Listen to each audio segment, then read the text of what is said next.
I'm back. This is the second half of a video talking about heat treating seeds to speed up slow germination on perennials that are kind of challenging to start and typically need stratification.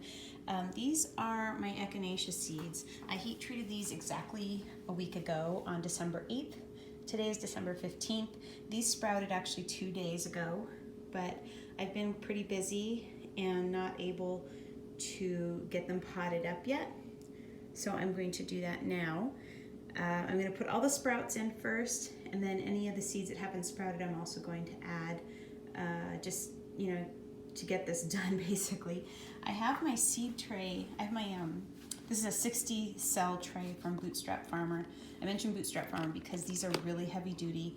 They aren't that much more expensive than regular trays, but they last for a long time. I've had these for 4 years that I'm aware of now, maybe even 5, I'm not sure.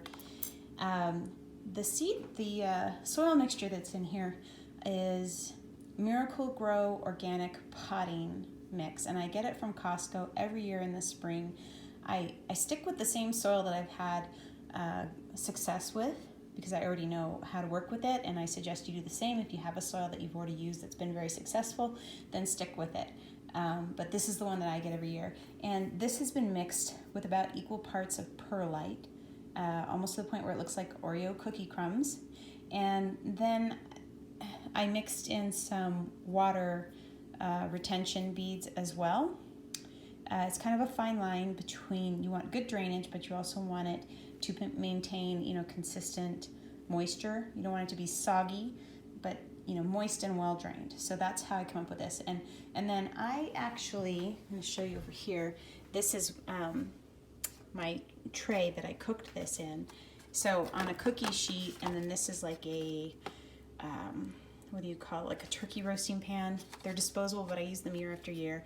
And I mix the soil in here, and I put in enough. I don't put the water beads in until the end. I don't want to heat those up with it, but I do put the perlite in the soil with enough water to where it's pretty wet. Like if I were to put my hand down in there, the water, you would be able to see it kind of pooling up. And I heat it with an instant read thermometer in it until it reaches 155. I leave it on the counter to allow it to raise to 160, and then once it starts to cool down, I mixed in the water beads, which I don't always do, but I have found that it's pretty helpful.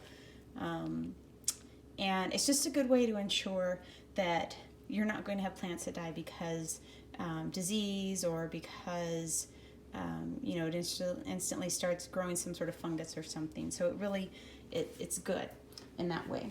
So anyways, I'm going to go back to my tray. I'm going to start using I have a chopstick here, and my tripod is currently broken, so I'm having to do this, like film with one hand and do this with my left hand. So I'm just going to do a couple, and then I'm going to finish the tray and show you what it looks like and show you how I pop these up. I will say that part of this experiment was to figure out if I could do this with penstemon. And my penstemon seeds started sprouting today, but they're pretty tiny, so I'm going to leave them in the bag for a couple more days. And really, ideally in the future, what I'd like to try is just heat treating them and putting the seed directly into the soil and seeing how that goes. Because I'm experimenting and keeping a close eye on things, that's why I have it in the bag. But it does look like the penstemon is starting to sprout. They just are very tiny sprouts, and I don't want to disturb them. So that's what I do. I'm putting these holes in here. I'm going to do a whole tray, and then I'm going to plant these so that the root tip is pointing down in the holes, and so that it continues growing easily in the right direction. Okay, you can probably see that I have these holes in this entire tray, so they're ready to go. And I'm just going to do 1 or 2 of these, and then I'm going to need to turn the camera off so I can finish it. Let's take this little guy here. They might be kind of in the paper towel. When that happens, I actually, this is going to be hard without a second hand, but I actually just tear the paper towel underneath the sprout. I mean, it's okay to just plant the whole section of paper towel. So to avoid damaging that, you'll see that the paper towel is still attached to the sprout, and that's fine. Again, trying to do this one-handed, which is really challenging. I'm just going to grab the sprout by the leaf, and I'm going to put it in the hole, and let's see here. Get it down in there, and you want the leaves pretty far down in there. And then I don't really tap too much around the soil. You just be really, really gentle.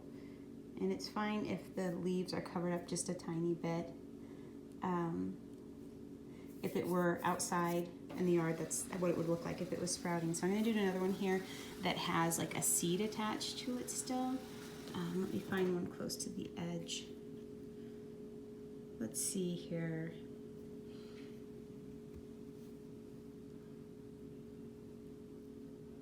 Okay, here's one that like has a seed attached to it. You'll see where the root tip is pointing down.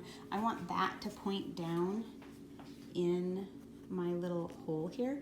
I'm actually going to fill this in just a little bit because this is a little smaller and I don't want it to just fall down in there. Okay, so I'm just going to put this, trying to look through my camera at the same time. This is quite challenging without my tripod. I need to get that figured out.